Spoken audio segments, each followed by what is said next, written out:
I'm John Atack, and I am absolutely delighted to welcome Shawn McCraney. Hi, Shawn. Hello, John. How are you, my friend? I'm in good shape. How are you, my friend? I am in less good shape, but I am mentally here. Mentally is the life of the mind. There's a That's there's a wonderful little book by Schopenhauer, and that makes me sound clever, doesn't it? Um, which I is about how to be happy. And it mm, starts out with him explaining, I've explained that life is pointless and miserable, and now I'm going to tell you how to be happy. And yeah, you can just put it in one line. He says the life of the mind, that yeah, whatever's going on out there in the world, we have the life of the mind, and we can yeah. read Schopenhauer and spending 100 pages telling us something that we can put in one sentence. So it made him happy though. So, let's not dismiss it. A fascinating character.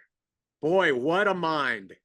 Yeah. And I mean, and not really looked at because Nietzsche sort of came afterwards and got us all in rather a pickle ultimately. Yeah. And but Schopenhauer's the first, and I have not read any other Schopenhauer, let me quickly say that, but he's the first person to connect to Hindu ideas Mm, um, by reading the Upanishads mhm. and saying, oh, we could look at life a slightly different way. I think his notion of the will and all of that it's interesting and Yeah. beyond my grasp, I'm afraid.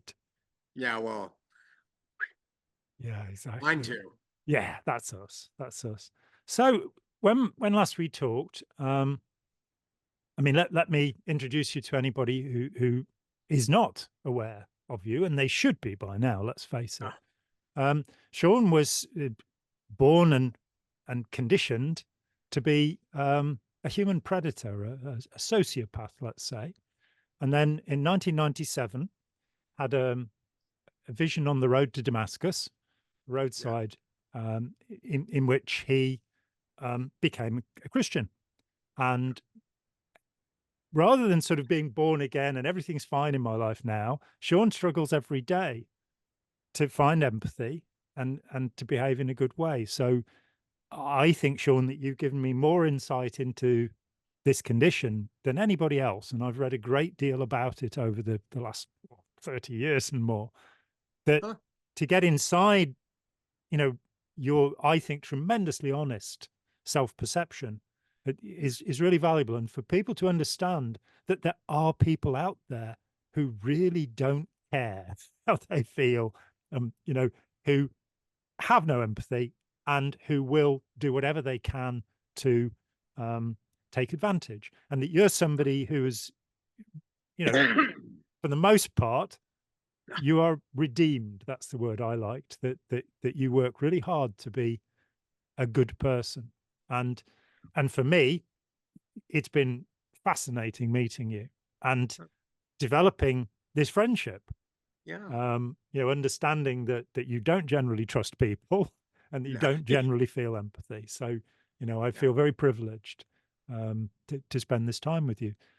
So when As we well, last, John. sorry, As as thank well. you, thank you. That's most kind. By the Um, way, I don't mean to hijack, but just mm, to jump to something I've been thinking about.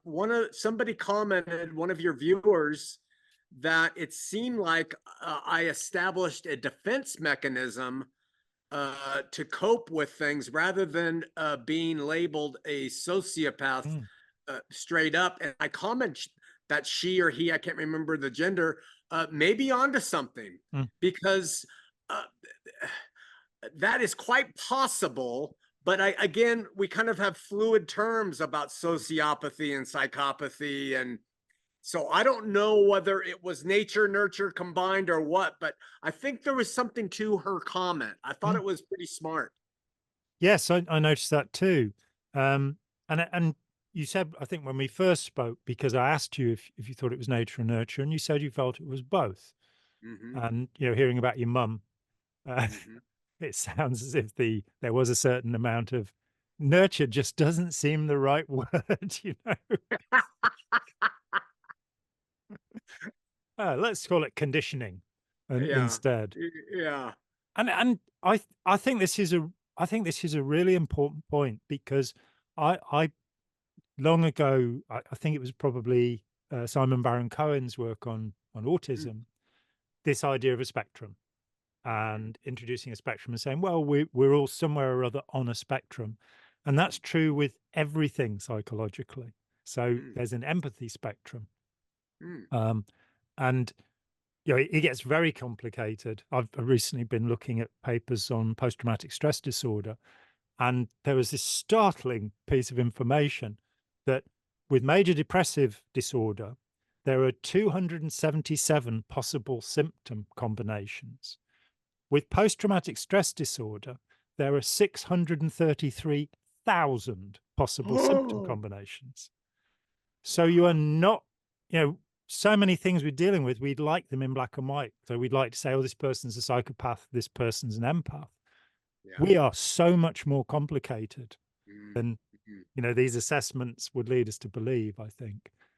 mm, And so we we're we're born with a particular hand and we play it a certain way, as many people mm. say. And you were born with a hand that um where you couldn't see why, I suppose, you should Yeah. care for other people. No, Um not and at all. I don't think that the Latter-day Saints, the Mormons, helped very much with that.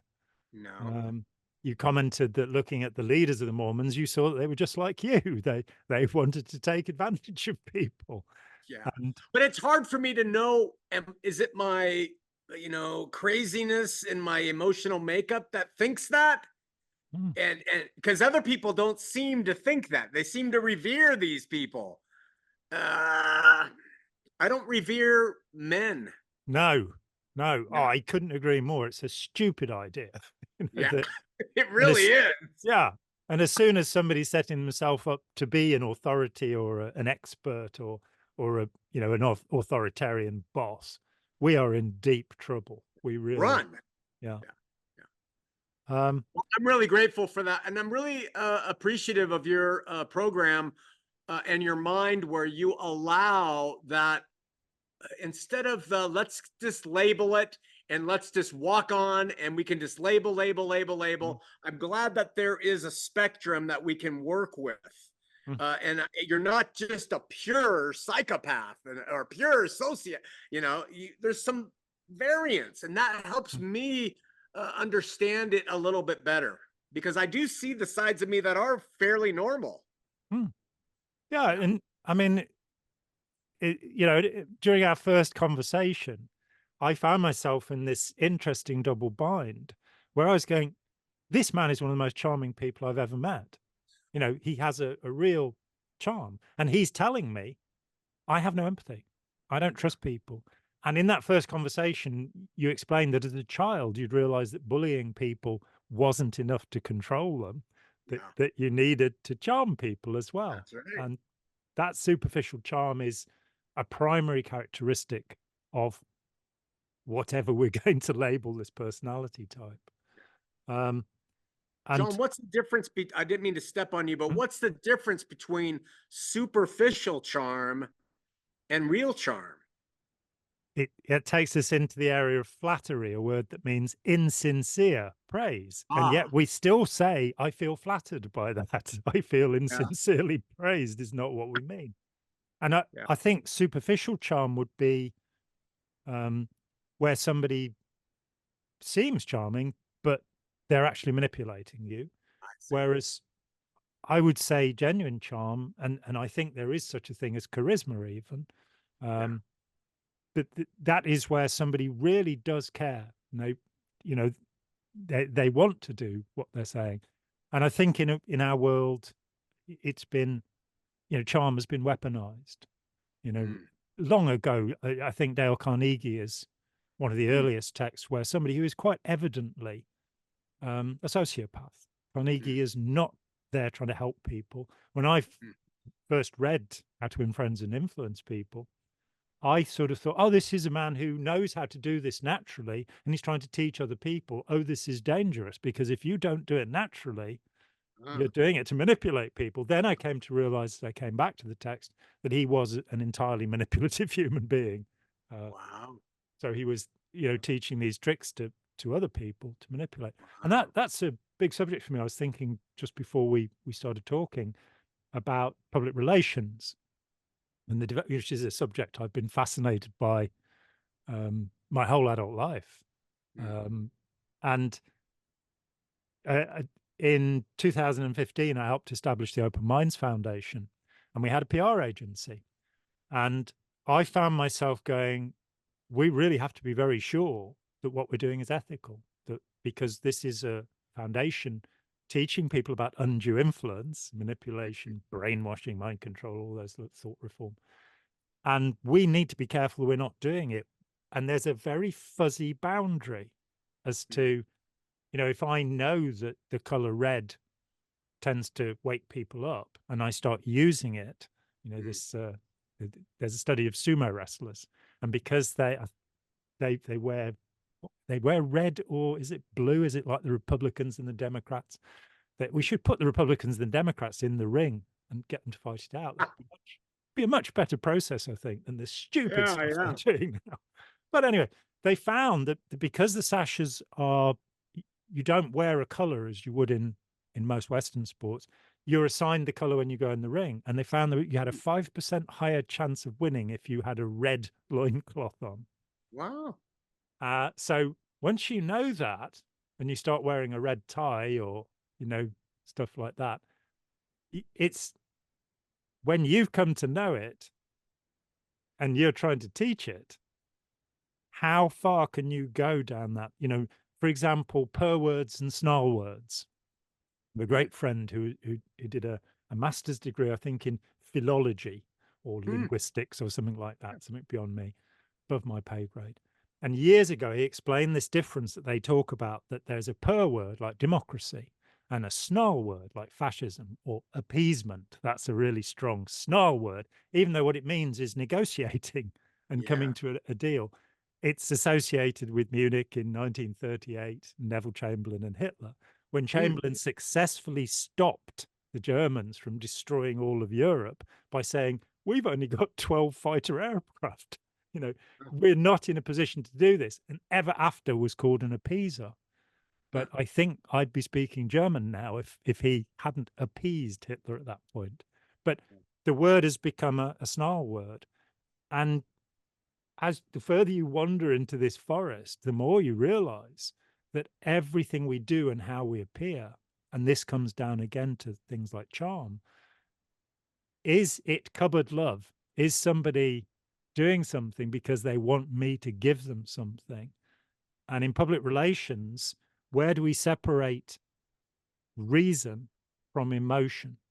Mm. Which brings us to the subject that you brought up the last time we were talking, because I said, you can't have a thought without an emotion, and you can't have an emotion without a thought. These are not, we differentiate them when we're talking, Mm. but it's not true. And I think you wanted to think out loud about that the last time. I don't know if there's a single thought in your head now after I've just talked at you like this, but It's not, but when you bring it, I can't tell you the truth. I don't remember even sort of really going into that. But when you talk about it, I have tried to extract all emotion from reason. yes, I've worked very hard to not let, because I am an emotional being, me and my too. emotions always lead to destruction. They lead to adultery. They lead to every kind of crime, violence. Mm, Reason is my only bastion of hope, mm, and if I intermingle them, man, it's a disaster. mm. Yeah. I think it's a matter of becoming as rational as we can, but understanding that all of our thoughts are subjective, and we will tend, to have a confirmation bias to um, repel anything that doesn't agree with us. And I mean, Yeah. I got deeply into this because I had 9 years in Scientology from the age of 19 to 28, and I absolutely believed it all. And I have a friend who's an expert on terrorism who uses my work. She gives people a copy of Let's Sell These People a Blue Sky, and has done for years, to say even a relatively clever human being can be completely caught up in a nonsensical set of beliefs. Yeah. And Are that you what we angry? Are you angry from that? no, No, Were never. you ever angry for being so tricked? No, no. How did you get through that knowing you'd been lied to and manipulated without anger? Because I felt a tremendous release of no longer having those beliefs. And the first year I left, and it was great because there were hundreds of people coming to me for help, and I was able to do something. I was able to say, um, and also it's like this thing about, you know, missionaries who went to foreign cultures and destroyed them with the best of intentions. And Sure. I could be sure that what I was doing was good and righteous because I was just pointing at the truth, that, you know, Mm, actual information. You know, very often I was showing where Hubbard contradicted himself. So, I see. you know, and finding out the horrors, you know, the awful things that had happened to members of this group, which I'd had no knowledge of. And Oh, so anger's an interesting, it's a really interesting emotion, and it's probably, that's the dividing line. You know, we are theoretically at opposite ends of the scale, though I mm, think you've changed your position mm, significantly. But I have the empathy disorder, and it is a disorder. It's not a choice I made. yeah. And it's, you know, where your emotions would lead you to destruction, my Mhm, emotions would lead me to being destroyed. They'd lead me to being preyed upon. And I think mm, it's, there's the imbalance in our world that people who have empathy are very easy to destroy, mm. whereas people who are manipulative, Machiavellian even, Sure. and how we get the balance there has to Mm, be to do with reason. But I I can remember I was 5 years old, and a lad called Brian Terence Grosset. I will never forget his name. I hope he's out there. And I hope he's had a good life. But he got upset with me and he punched me in the face and knocked me down. And I hit my head on a, what we used to call a manhole cover. I think we call them person hole covers. I don't know. Work hole covers. I think they, well, it's so difficult, all of this, isn't it? But I probably got a concussion and I came up furious. And this lad took one look at me and ran. And it was the first time I'd ever experienced anger, and I didn't experience it again until I was, oh, in my 30s. So wow. it's not a natural feeling in terms of what we're born with, you know. Mm. I do So f as an empath, do you, for instance, like you mentioned politics, which I'm not about or know much about, but you will mention politics. So does Matthew Bywater. And so does Trump anger you? um, anger. I I I make a differentiation. I feel indignation. Indignation. Okay. Yeah, I've actually just watched the Comey Rule, about James Comey, and Mm, it is shocking, you mm, know. But in the lead up to the first election, 2016, I watched everything that was available. So I watched more than 20 hours of video, mm, much of it people who were friends of Trump, mm, talking about him. And the picture was, you know, going from the Commodore Hotel onto the idea of having the most successful casino in the world. mm, I think the Taj Mahal was the one of the three that was most, $1 million a day. It still went bankrupt because he set up two competing casinos in Atlantic City in the same place. You go, this is business genius. So I think what I feel more perplexed than anything as to why so many people, and I understand, you know, looking at the corruption of all of our governmental systems. And I think in the US after the Second War, there was this really mixed combination of ideas, so that even the Marshall Plan to rescue Europe was not extended to Britain, though Britain had given the most to mm, protecting the world. Britain had to borrow money, mm, $4 billion, in fact. Um, Yet Germany and Italy were being funded because of the fear of communism. mm. And Britain wasn't funded because it had a Labour government and they thought they would be socialists, which they weren't really. Um, and so the good and bad intentions of the realpolitik Mm, got so difficult that the US, on the one hand, has probably given more benefit to the world than any other nation ever, and also done a great deal of harm to the world by you know, disrupting democracy, you know, taking out the Iranian democracy in '53, or, you know, the terrible events in Central and South America that are all about protecting an ideal which is not actually being fulfilled by the people who are doing this, you know, that they are the ends justify the means sort of thing. And, you know, the skull and bones Yaleys and CIA and all of that. But we're almost forgetting that the threat was very real. The threat of China and Russia, the threat that they'd take the world over, and it's still there. And they're still amazingly dangerous. So is it possible to be transparent and open and decent even in government? We seem to have come to the view most people have that you have to be Machiavellian to be in government. You have to be a sociopath. So Trump becomes an ideal candidate. You know? I'm not at all fond of Joe Biden either. You know, I don't have any preference. I don't trust any of them. How do you tell they're lying? Their lips are moving, you know. Yeah. Hey, you know, I don't want to lead this. It's your program. No, but no. I do want to go back to the how I'm interested that you are an empath toward information, even assault of manipulation that comes into you, whether it be from Scientology. Your response is indignation.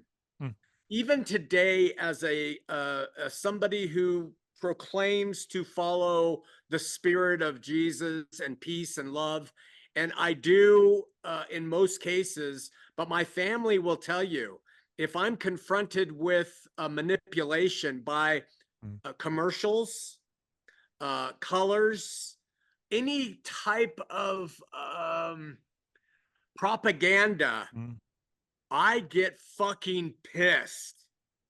And I say it because I really do. And I will tell people, you know, with anger, do not try this with me.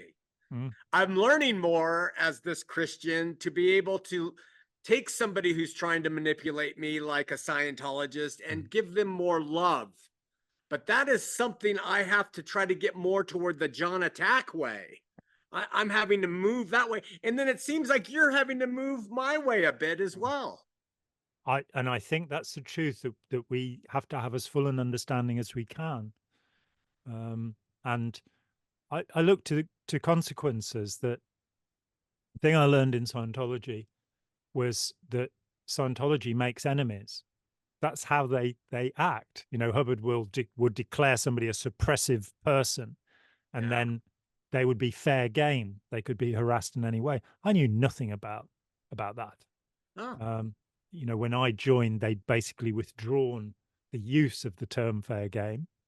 It caused bad public relations, according to Hubbard, so it couldn't be used. Didn't change anything about the policy.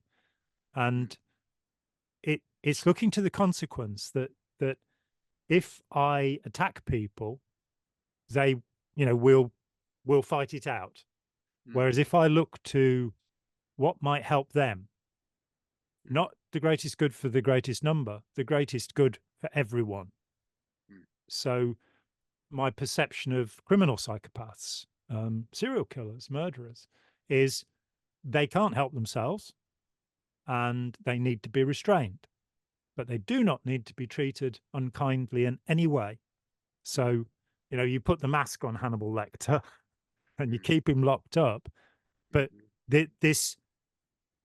the revenge motivation, which seems to be so fundamental, and we're not talking here about psychopaths anymore. We're talking about the majority of human beings. Schadenfreude, the joy at another's suffering. And it always bothered me. So if we take that as well as anger, that I don't remember ever wanting to get my own back on anybody. I remember feeling, you know, crushed and disappointed by the awful things that people had done and said to me. But it never got in the right. How am I going to get them back? Now, that is fundamental to your way of being. Yeah. From childhood. Except that was pre-me. Today, I don't have a bone in my body that enjoys Schadenfreude. Excellent. At all. Yeah. Not a bone, not an emotion. I don't have it. And that's one of the miracles of what I profess. that was taken away, where before I relished in it. Yeah. And that is, I think that is the fundamental transformation that has to happen in human society, Right. where people actually, see that the humanity of others. And so, I mean, there's this peculiar contradiction. In the US, you have the correctional system, and it's not Yeah. correcting anybody. It's not about Yeah. rehabilitation. It's overwhelmed. Far too many people have been drawn into the prison system. So you have the highest per capita prison population of any country in the world, Yeah. 217 countries. That is a horrible thought. In fact, Mm. California the other year moved 85,000 prisoners out of state into other prisons. That's more prisoners than we have in the UK. And Wow. yet our population, we're about 65 million or something. So we're about a quarter, fifth of the US, Mm. um, Mm. close to a quarter. So, and our murder rate, there was a point where New York City had 500 deaths a year. The whole of the UK had 500 deaths a year. There is a Mm. real difference in culture here. Mm. And I think a lot of it is a retribution culture. It's, you know, getting people back for what they've done. Um, do you see the series Oz about US prisons? Mm. Oh yeah. Watch the I whole was, thing. yeah, me too. Absolutely compelled and fascinated by what it was teaching me. Mm. And you start with a rich guy who's run somebody down in his car, and he's given a punitive sentence to show Yeah. people, and he is immediately attacked and Yeah. destroyed and Yeah. turned into a monster Yeah. within in days. And I think it was such an accurate reflection of what Mm. that treatment does. We have the Yeah, we have very little in the subject of psychopathy in treatment, but we do have the Mendota Study, which is a juvenile center where they left one group of youngsters. They'd have oppositional behavior, or one of these. You're not allowed to call somebody antisocial until their 18th birthday, and then Oh. but blow the candles out on the cake. Um, but so they're kids who'd got one of the three conditions that later are labeled as antisocial personality disorder. And one group had no treatment, just the normal stuff, and the other group were given counseling and compassion and love. And I don't remember the specific statistic. It's in my book, Opening Our Minds. I think the group that had no treatment went on in the next couple of years to commit 17 murders or something like Mm. that, whereas the other group committed none. Mm. And this was the first time that it'd been absolutely demonstrated in a longitudinal study that you can help people who feel Mm. this way, and Mm. that some part of it is simply the thought that they're not loved, that they don't have any attachment to other people, they don't feel secure with other people, they can't trust other people. Mm. And so and of course, the people who are on the leading edge of this are actually trying to help people. My heart goes out to them. I mean, Oh, I'm sure. not sure I could do that.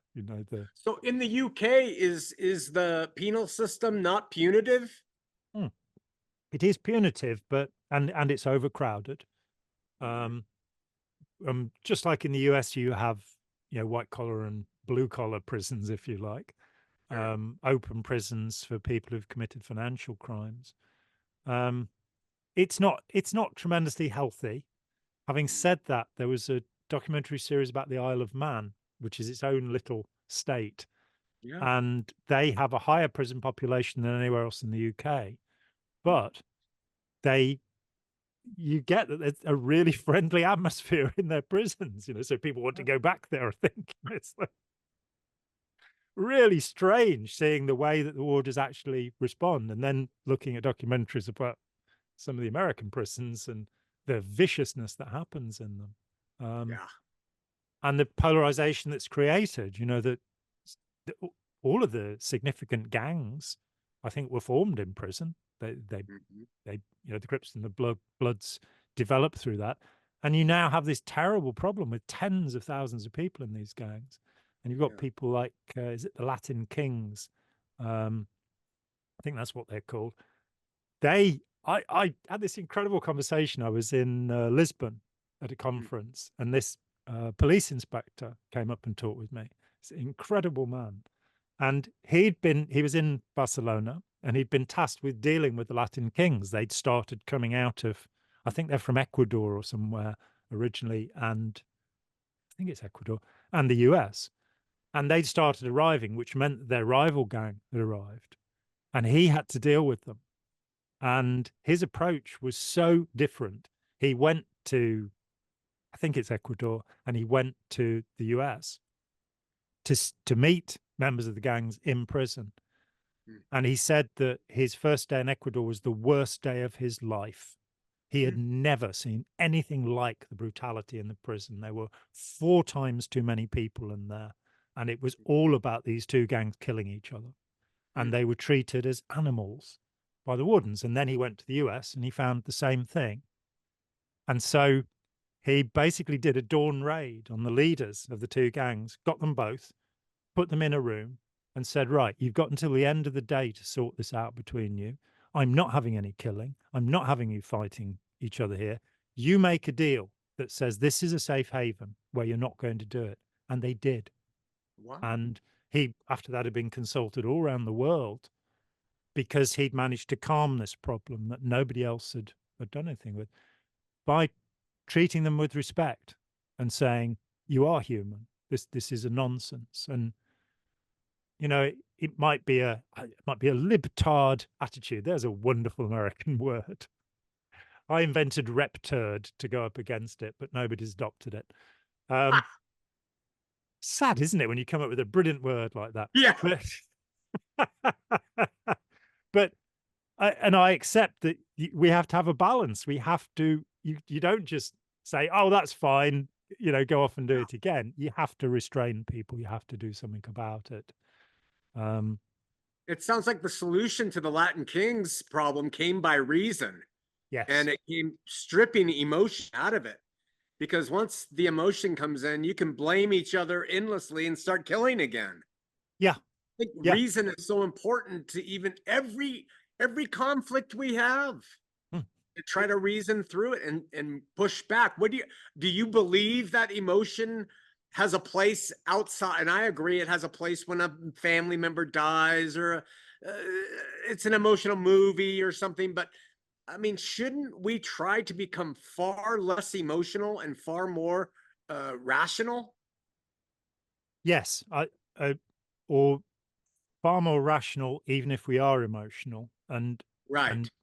and looking at our passions directly. I mean, if you're an artist as well as everything else, that's a part of who you are. You're a creative person, and for that you need passion and drive. Yeah.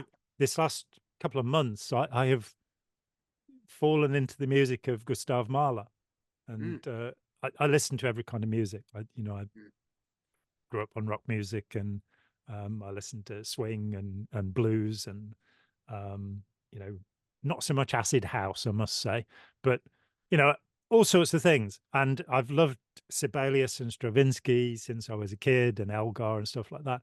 But for some reason, having seen Death in Venice, with Dirk Bogarde, where you've got the Adagietto from the Fifth Symphony by Mahler, this incredibly emotional piece of music. I'd heard that and heard it over and over and sort of gone, oh, how wonderful. But something had kept me back from the rest of his music.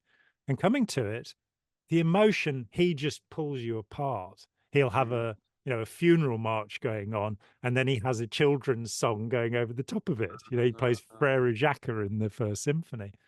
And he's messing with you all over the place. And I think that catharsis is really useful. I think not being driven by emotions, but realizing that we do need to express them in some way. But the passion that comes out as anger in one person can come out as joy in another. It can, there's a huge power there. Yeah. If we divorce that from reason, oh, we're in trouble, and how we're in trouble. But and that has been, I think, the struggle of humanity over the 2 million years or whatever since Homo erectus first stood up. Stood up. That we've worked towards.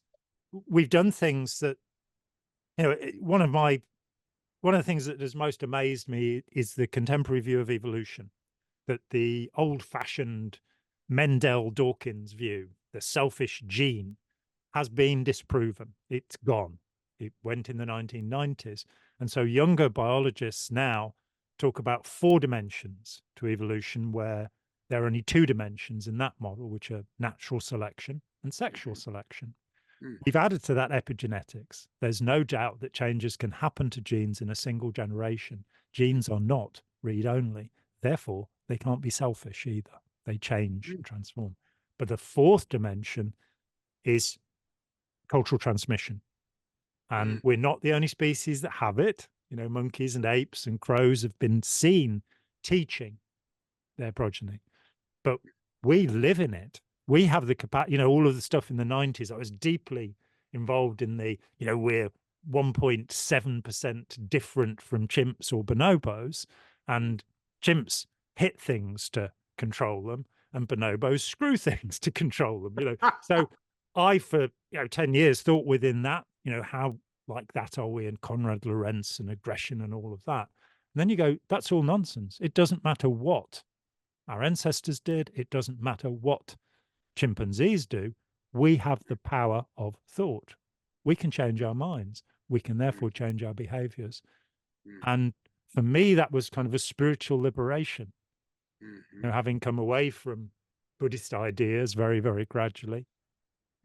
Here was this other way of looking at the world and saying, oh, in real time, every one of us is contributing to the future of humanity. Every one of us is contributing.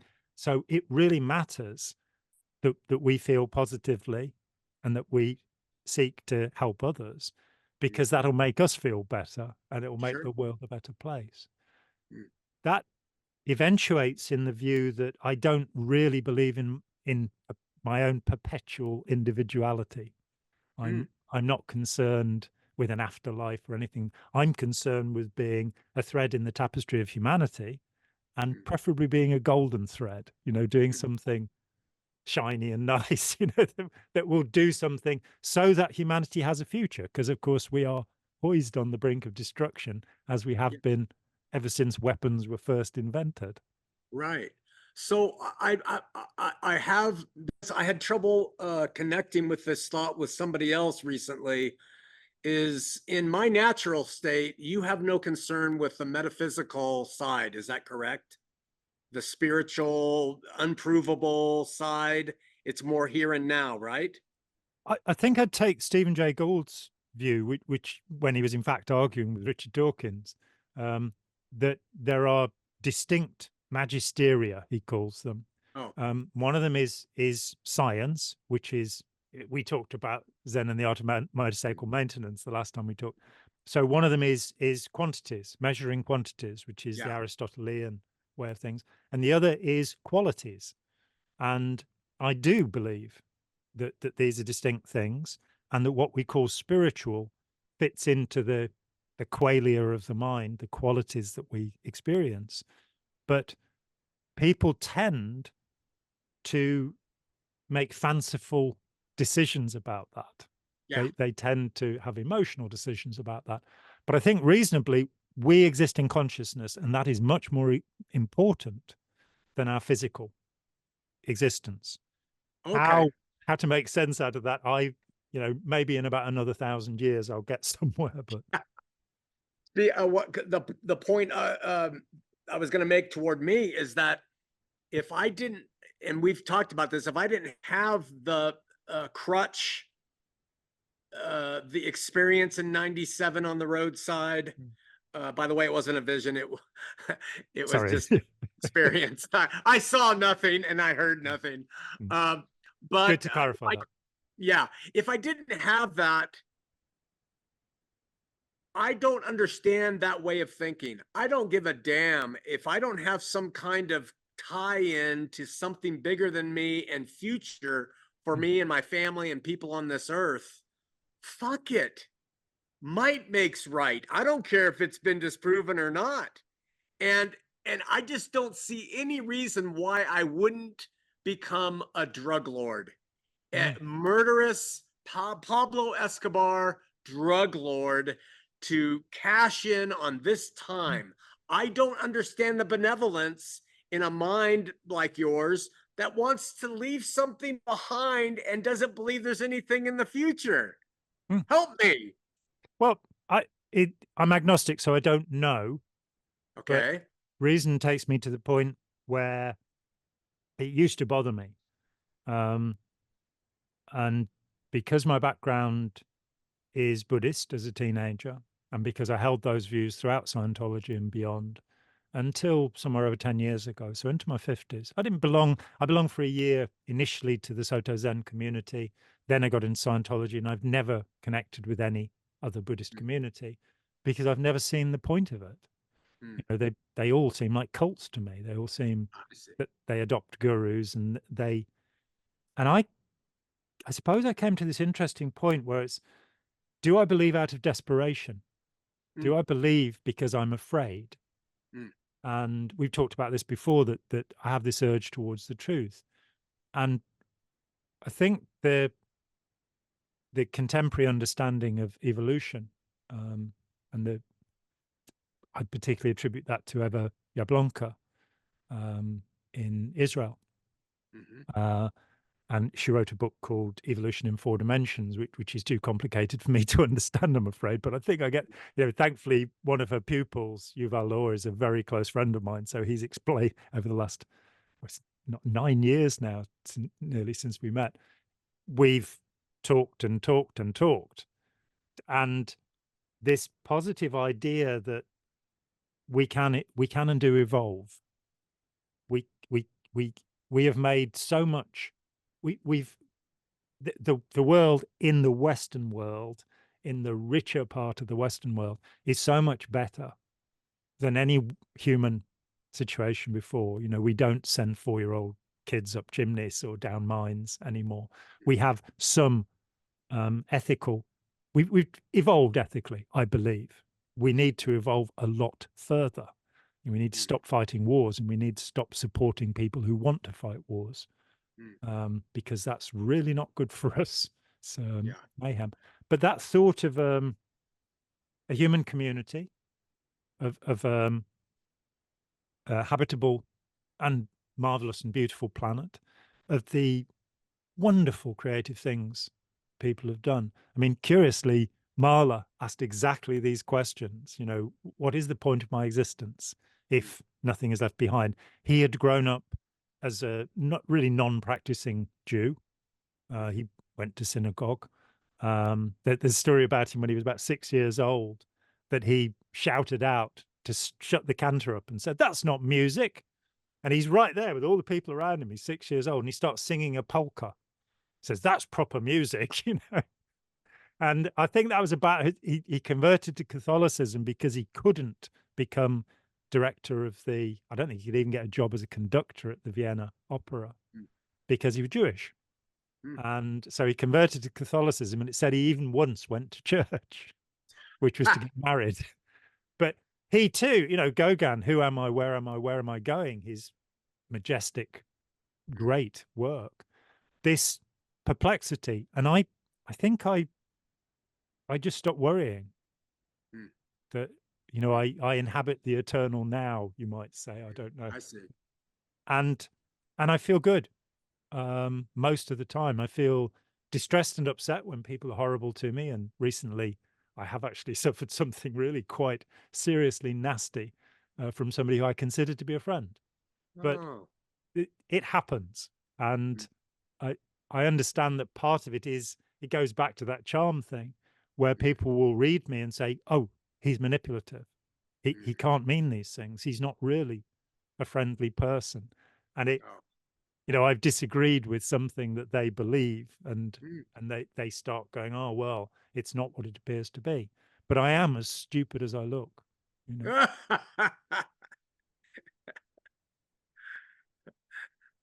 You're a sharp guy. This is great stuff. Hmm. Do you see organized religion as helping society, at least in the way of taking someone like me and helping teach them ways to work civilly and peaceably with others? At least in that sense, don't most religions try to do that? I don't think so, no. Oh, Um, my one of my essential studies is the history of religion and yeah. belief, and it is appalling that religion has been used. I mean, the word itself, ligare, to bind together, as in Yeah. ligament, and so the word religion actually means a social binding force. It Mm, doesn't mean anything spiritual. mm, Um, I don't think.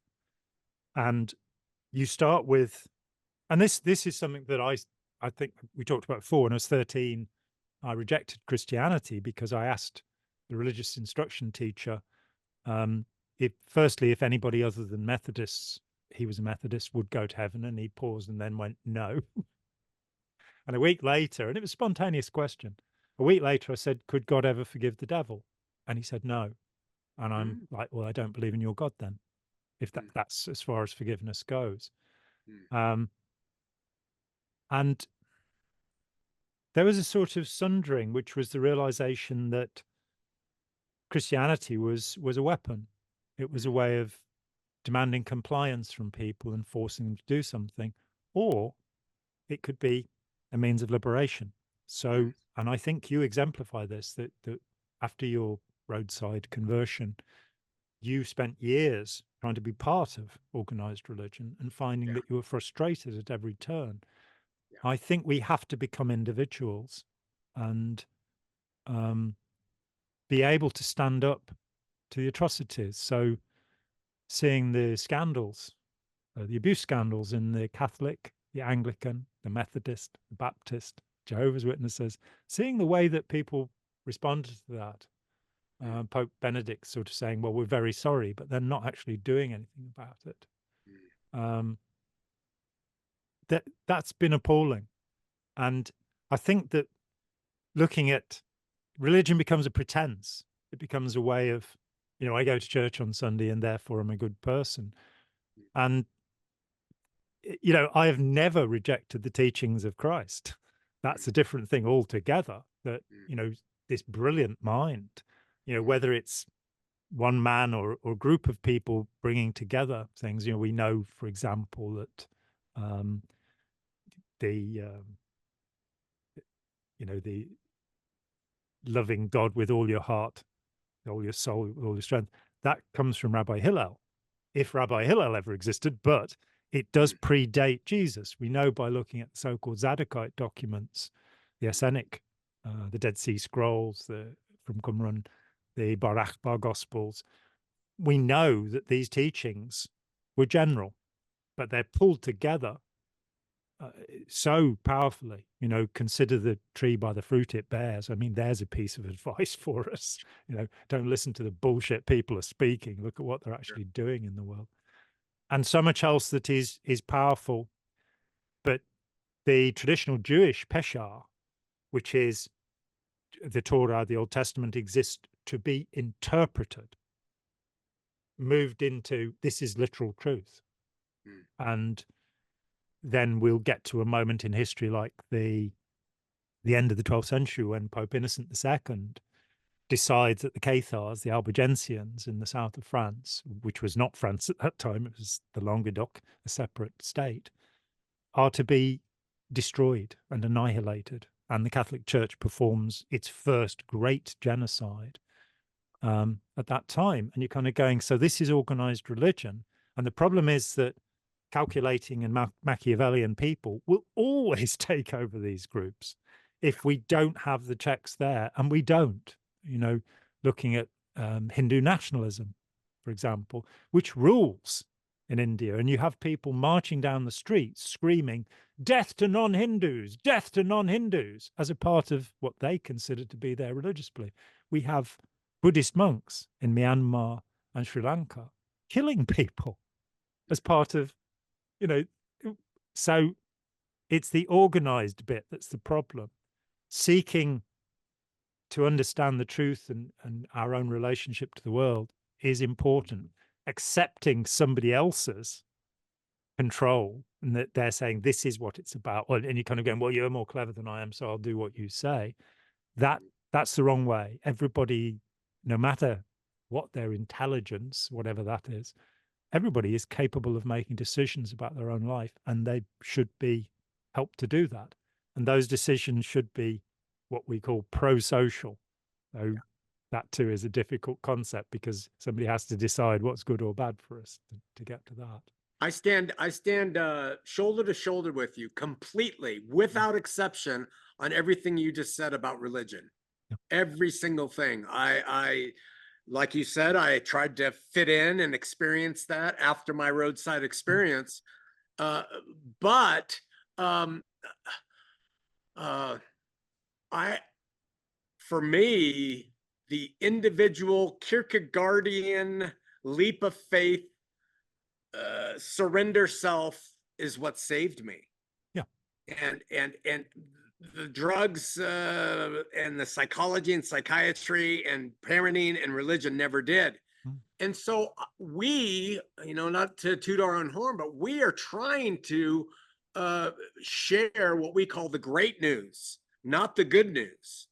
Good news was for the Jews. This is something different. And I just think that if we could extract ourselves from authoritarian religious constructs and share with people how there are avenues available if they think there's nothing left that are metaphysical, I think that would be a contribution that I seek to make because I've experienced them. Yeah. Yeah, I think you're absolutely right. It's about how we behave and what we believe. And you used the key word for me, which is authoritarian. Yeah. And there's a division.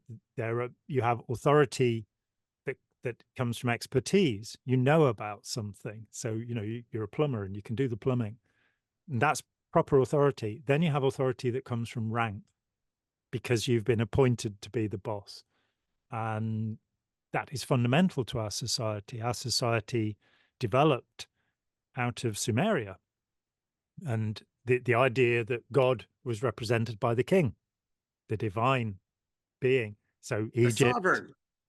Yeah, exactly. And that pattern went out into India and China and Egypt, as Joseph Campbell and others showed. It wasn't part of the collective unconscious that we have to behave that way. In fact, Graeber and Wengrow in The Dawn of Everything, one of the most wonderful books I've ever read, show that just about everything we're taught in school about the past of humanity is wrong. And the most significant thing is this idea of progress, this idea that we are evolving towards a perfect state. And that has to be within the way that we believe. And they show that many societies have existed that had very different ideas to our ideas. So you have the Indus Valley civilization in what is now Pakistan, which survived for 700 years without warfare. They apparently didn't have kings or priests either. It appears that everybody got to live the same way. The Ukraine, sadly, excavations there were halted, but it appears there was another long-term society there that was fraternal, let's say, so probably sisterly as well as brotherly, who knows. We don't have to have the tribal society, which is what we have, where there's a chief, a king, a boss, the head chimp, the alpha male.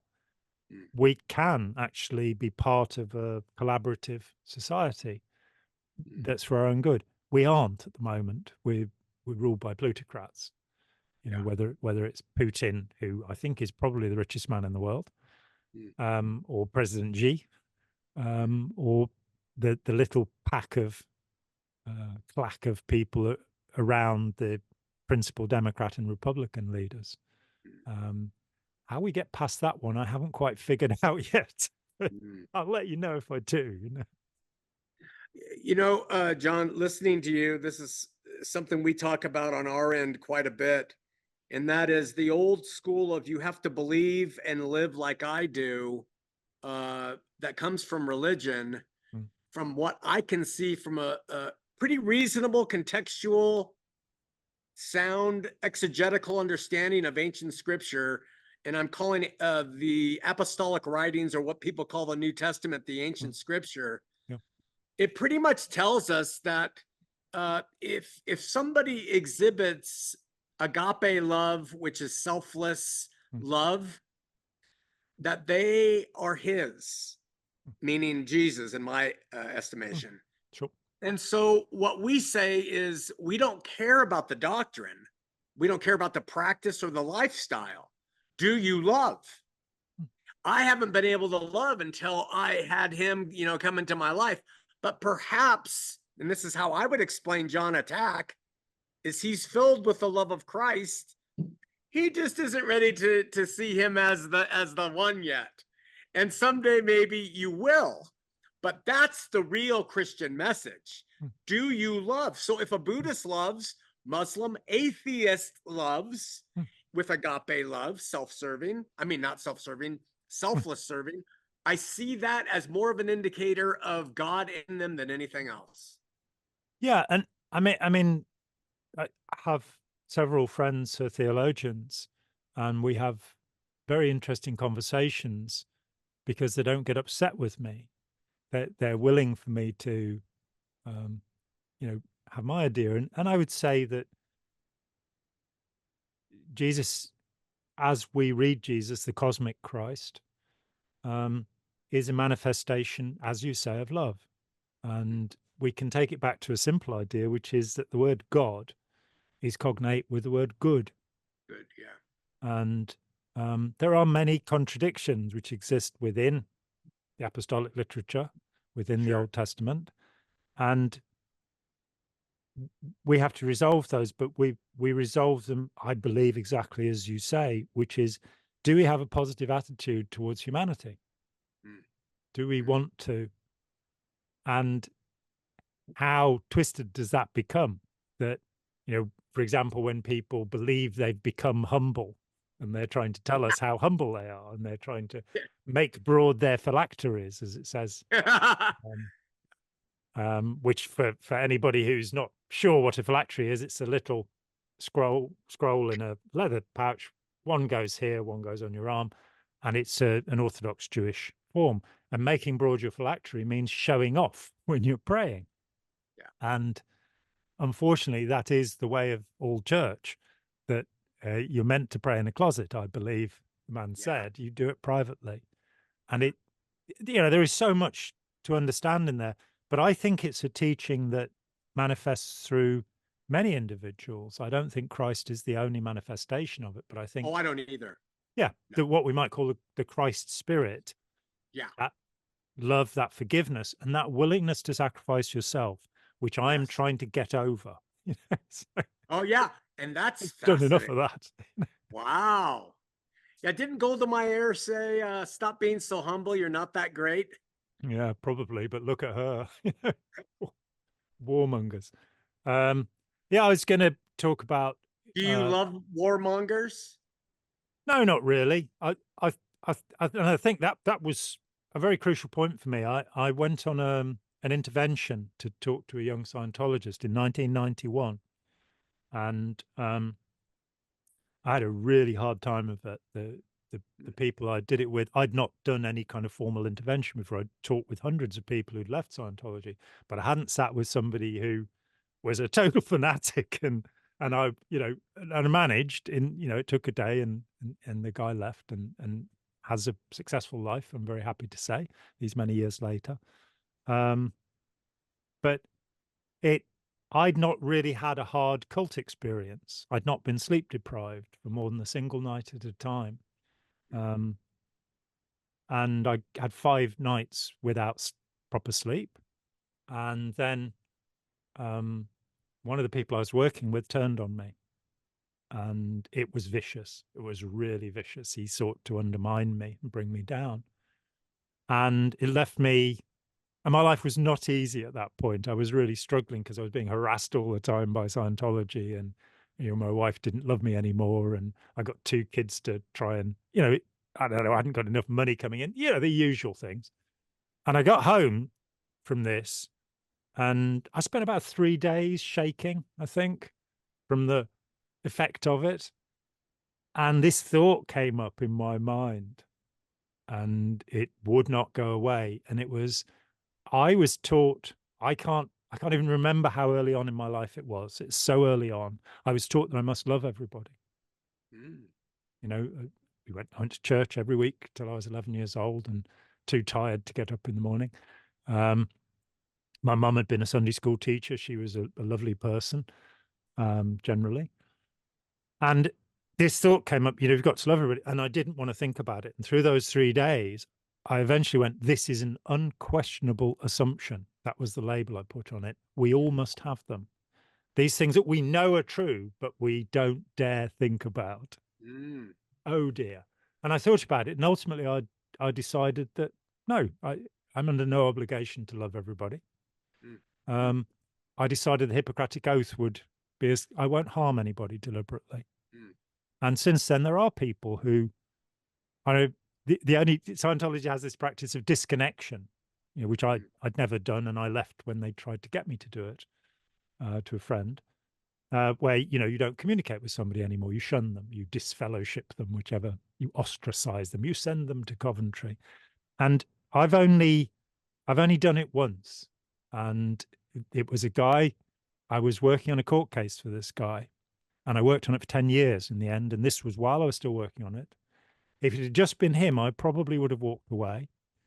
I My bill was never paid. It was £37,500. I went bankrupt when it wasn't paid. So it was quite significant. I won the case. Scientology walked away. But this guy along the way annoyed the hell out of me. He did all sorts of things. He just said horrible things about me to other people. And I'm doing this work. So I ended up writing him a disconnection letter. And it read, unless you're in trouble and need my help, I don't want to hear from you again. Oh, I'm happy to say I haven't. You know, but you gave a caveat. I You did, didn't. yeah. Yeah. It's true. I shouldn't have done that, but um, that it's just to say that I don't love that person. You know, that's not my. You know, he's an annoying git. Well, I mean, love in the agape sense is Mm, not, it's always sacrificial. It's yeah. always difficult. I mean, Oh, other kinds of love are pleasurable. yeah. The kind of love I'm talking about is when you disagree with somebody, when they've treated you badly, Mm, when they have maligned your character, and you still choose to serve them and not attack them back. mm, See, here's what I'm thinking as I talk to you. You say that there are limits to your love. mm. I can't have that in my mind. All right. Yeah. If I have limits to my love, someone's in danger. Mm, So you can call it the crutch of all crutches, but for a sociopathic person like me, when I came to understand that agape love, selfless love needs to be extended to all without condemnation, I can judge, but I don't condemn them. mm. I was able to then live free of my compulsion to hurt. Yeah. And yeah, it's so important. And it's interesting that you use the word crutch. One of the, I think with Matt Bywater, but I think with John DeLille and Anthony Magnabosco. Yeah. And I sort of stopped to that word because I don't think that's accurate. I Oh, don't okay. think I don't think it is a crutch. I I think you have gone through a rational process. Hmm. And what impressed me when we first talked was this may not be true for other people, Yeah. but this is what I believe. And Right. that was the point where it's like it's not a crutch therefore. Oh, okay. It's an aid to living and it's an aid to understanding and an aid to loving and an aid to helping people. But isn't So, a crutch an aid? Are we just talking well, about semantics here? no, I don't think so. A crutch is an aid so that you can walk properly. Um, but in this case, it's more of an aid in the sense of a tool, in a sense that Okay. allows you to do certain things. Hmm. And I didn't, yeah, the sense, you know, Anthony Magbosco, and I'm told he's changed his mind since by Matt Oh, Bywater.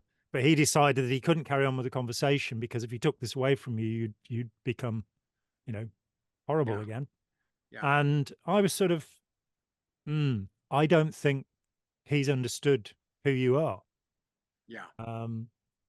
That this has become a part of your being. It's so a crutch is an external thing. It's an aid. It's something you I do. see. I think you've internalized this, and I think it's proper and good that you have. And it gives me tremendous hope for the future of humanity, because if you can do that, then it can be done. And we have to, I was thinking about politics and corporations and PR, that it's all Machiavellian. It's Yeah. all these guides as to how to get people to agree with you and do your bidding, rather than Yeah. how to liberate other people's thinking so that Yeah. we can collaborate with one another and we can air our differences and agree on our objectives. Yeah. Um, and I think that so much of that is an aspect of temperament and character. Eric Fromm has this thing where he says, you're born with a temperament and you develop a character. Mm. Mm. And, you seem to be developing a pretty good character there. Mm. And you've got that great beard, of course. Wow. Yeah. Say about that. I got that from too. Love, I think he tells to. By the way, did you read? I know you like. You've mentioned Eric Fromm, I think, a few times, Mm, and I've learned a lot from him about love. yes. Rollo May. Do you read? Have you read Rollo May as well? The existential therapist. I read some of his work I was after I've. influenced by him later. I Mm, thought he had some good insights. mm. Yeah, And I'm just. Go ahead. yeah, I think with Rollo May that I was, I mean, I read him first because he criticized Ron Hubbard. And I found in about 1984, I read something he'd written in the 50s about Hubbard, Mm, which was spot on. mm, Um, Along with Hayakawa, the general semantics guy, he wrote a brilliant piece about Hubbard and why it can't possibly work. mm, Um, but um, what disappointed me with Rollo May was he seemed to be saying, your worldview, your Weltanschauung, your paradigm isn't working. Here's mm, mine, which is mm, existential. And that worried me. Rather than saying, um, your worldview isn't working, here are some ways of thinking about it. mm. So I frequently found myself in a position with somebody who has just shed Scientology. They've just gone, oh, that's a really bad idea. That wasn't helping me. And the first question will be, what do you believe, John? Mm. And the answer is, look, my life's a complete mess. You don't want to do what I do. Yeah. Yeah. But there are That's tools not towards entirely anything. true. That's not entirely true, John. It certainly isn't now. When I was doing that kind of work in the Oh, 80s and 90s, it was. But no, my life's pretty good now. But yeah. it was a disaster back then. But today, would you recommend what you have discovered as working to another?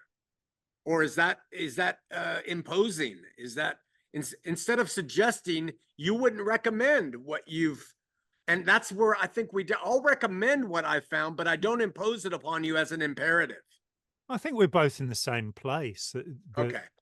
And there are particular things. I recommend very specific things. Darren Brown's book, Happy, for example, um, because he does take a non-spiritual. He's an atheist, um, um, and a brilliant man. But he says, look, here are the reasons to be cheerful. And his base is the Greek philosopher Epictetus, who I'd not read before then. Mine would be Jiangsu, the Mm, Chinese philosopher. That there's this sort of, well, I don't know why I'm here or what I'm doing. Well, I might as well have a reasonable time while I'm doing it. I might as well face difficulties and not get too grumpy about it. So there are things that I do recommend to people. I translated the Tao Te Ching by Lao Tzu, and I very definitely recommend that. And I recommend my version of it. What's more, okay. um, having read 60 versions of it and 50 commentaries over the years, I took it character by character. I did a version in '84 to get my head out of Scientology, and it's amazing looking back at it that it was a Tao Te Ching translated by a Scientologist, or a version that, What's the looking back name at of the book? it's called the Tao Te Ching, Taotechin. I'll send you a copy of mine. Um, or that's the way Giles way of spelling it. Then there's the pinyin, which is Yeah, Daodejing. I've seen that. Yeah, Yeah. it's the second most translated book in the world after the Oh, Bible, ah, for the New Testament. interesting. Wow, Mm. that's another subject. Oh, and how, isn't it? The song of the turtle was heard in the land, as the King James Bible has it. It's a turtle dove, you fool. Not a turtle. They don't sing. Oh, people go nuts, don't they? My very close friend Bonnie Woods, who is Christian, we were dealing with Scientology in Chichester, the town of Chichester, and the vicar there had come to us and asked for help, and we managed to close down the Scientology centre there. And sadly, there is so much going on in the world, but nobody has come to me to ask how you do that. It's like I keep saying I closed down 2 of these places in a matter of weeks, and people instead, you've got a thing in Los Angeles at the moment where they've actually made this street recruiter Sebastian famous internationally by protesting, and you're going, that's not the right way. you want Yeah. you want to chase the street recruiters back in, and I know how to do that. I did it. But anyway, we were in Chichester and we were in the church, and I'd given a talk, and he'd got, I know, more than 100 people in there. Very impressive. And afterwards, Bonnie said to the vicar, who was a graduate of Oxford, and this graduate in jurisprudence, in fact, from Oxford, and a very smart man. And she said that she preferred the King James Bible, and he was furious. It's the received word of God, Bonnie. You can't prefer it. And it's sort of, yeah, but it's also the most beautiful piece of poetry in the English language, even beyond Shakespeare for me. Um, the probably originating with Tyndale, of course, and his version and the Bishop's Bible, and then finally, and it's a relief to know that a committee can't write a book. They were just polishing it. But Yeah. that it is important to understand the poetic majesty of that text, but it's more. It is. I think the vicar's point was it's more important to understand what it's telling you or trying to tell you, and that brings us back to Pesha, the Jewish tradition, which is kind of what hermeneutics in Christianity, but it became very intellectualized, and I don't think it should be. I think we, all of us, need to interpret and talk about, discuss what these things mean, and what we can take from them, and how we can use them to help others. So Nice. there are texts I recommend, that's for sure. Yeah. But the conclusions that people make, it's always for me, right from my teens, being, I want you to think. Yeah. I want you to decide who you are and where that's going. And having people say, oh, John, that's a brilliant idea and I'm going to adopt it, is like, no, no, no, that's not the point. It's a way of looking at the world. Yeah. And that's how I also pursue sharing.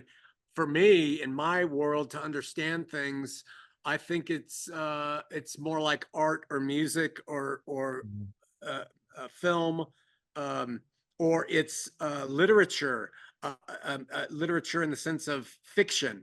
I would recommend fiction to people that has a meaning for them to derive what they get out of it, much more than a nonfiction treatise on how to live. I tend to agree. Somerset Maugham, the novelist, said that if you want to understand psychology, read novels.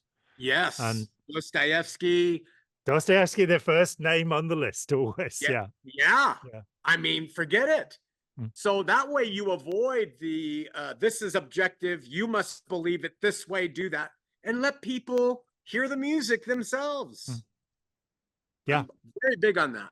Yeah, we agree completely about that. And when we last spoke, and you brought up Zen and the art of motorcycle maintenance, the Glass Speed game. Oh. I've actually I'm back in touch with my oldest childhood friend. He was my closest friend from the age of 4 to the age of 10, and our paths diverged. And it was about 20 years since I'd had a conversation with him, and the other week we talked again. And I Wow. said to him, when I was about 21, I read Narcissus and Goldmund Mm, by Hess. And right then I thought about you and me, because he did a PhD in comparative religion. He mm, became a theological advisor to the Archbishop of Westminster, then the ecumenical advisor to the Archbishop of Canterbury. Um, wow. and so he's a high power theologian. He's been celibate all of his life, Wow. and it was that sort of the warrior who went out into the world, which ended up being me. Mm. And it doesn't fit together, but it's meant that I actually went and bought a copy of Narcissus and Goldmund. I Oh, reread Steppenwolf about 5 years ago at the urging of a uh, friend. So yeah, Crime and Punishment or the Brothers oh, Karamazov. yeah. Um, The idiot. there's the idiot. There's the devils. There's an obscure Dostoevsky called A Friend of the Family, and as far as I can tell, it was last translated in 1926. I managed to get a copy because a Russian dear friend of mine, Alexander Dvorkin, who's a professor in Moscow, professor of medieval history, he said, read this Dostoevsky. He's an Mm, expert on cults. And Dostoevsky, of course, gives us Dostoevsky syndrome, temporal lobe epilepsy, as it's been renamed. But he mhm, also, in Friend of the Family, describes malignant narcissism better mm. than anybody else I have ever seen. And it's a Oh, comic novel, but his perception of how we work yeah. is just unbelievable. And I think you have to be probably a creative genius to get Mm. to Oh, that. yeah. I think Eric Fromm is one of the few. Yeah. I suppose Mircea Eliade was a successful novelist as well as one of the great historians of religion. Gave us the word shaman along the Mm, way. mm, Um, but so sometimes you will get somebody who's working in an academic field who does have a creative talent. mm, But I mm, think that creative insight is important. And coming away from The Moon and Sixpence by Somerset Maugham, or there are so many novels mhm. that give us tremendous insight, and any great work of music or painting or cinema. I recently watched Maestro, the Bradley Cooper, Gary Mulligan film about Bernstein, and I was blown away. Mm. It's so beautifully made, and Beautifully made. such a tangle when you get inside this promiscuous bisexual man who Yeah.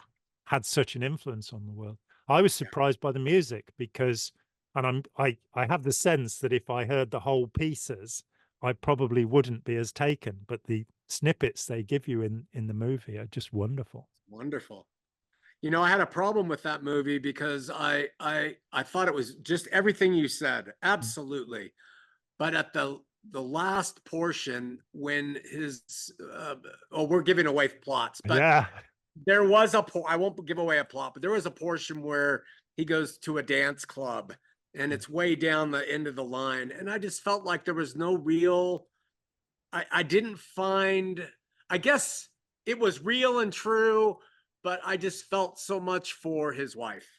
yes, and I think that the Carey Mulligan character, the disappointment there Yeah. was part of the emotional impact. Yeah. That coming away going, he was a rotten husband, Yeah. and she was an excellent wife, Yeah. and she really didn't deserve the treatment or indeed the end that she came to. But um, there's the problem that you are going to be shown things that don't feel right. I've recently, have you watched Billions? The Yeah. I've watched like the first 4 seasons or something. That's exactly what I've watched. I've just finished in fact, I've got 13 minutes left of the last episode, and it made me think about you because I've been watching it recently with one of my sons. That these people, the characters on both sides, Paul Giamatti and Damian Lewis, everything is Machiavellian. Yeah. Everything they do, and it all based on a belief in their own righteousness. Yeah. Particularly the Paul Giamatti character who's doing these awful things so Yeah. that good can triumph, you know? Yeah. Yeah. Yeah. Oh dear. Yeah. Terrible. Hey, I got to say this just between, I mean, we're recording the show, but uh, I have a movie that I relate to as a former transformed man that really depicts me as a person. I relate to it so fully, and I've shared that when I was younger, having related to it so much as an adult, and not one person I've shared it with has appreciated it or liked it. But it is such a phenomenal film, and since we're talking film, I got Mm. and Neil Jordan's The Butcher Boy. Oh, watch that. Check that out. That's Shawn McCraney before his roadside experience. Well, and I hope to give you a, you know, a better view of it than anybody else has given. I will. How disappointing, If you it know. insults you and terrifies you as much as people just, I don't know why. It's a Killian Murphy. I heard that's his favorite movie too, though. Oh wow, the great Cillian Yeah, Murphy. Peaky yeah, Blinders. yeah. Yeah. I grew up 15 miles away from Birmingham, so I can speak like that if I want to. Oh, come on and hang out with me. I will massage your back. Oh, okay, That I'm on my show's way. too good. Right. She Is went. that historical? Is that thing historical? I fear that it is. That, Mm, and I couldn't believe that it was. It's like, you know, when I saw Gangs of New York and went, "Oh, that can't be true," and then you go, "Yep, the costumes, it's all what it was." And yes, the Peaky Blinders did exist.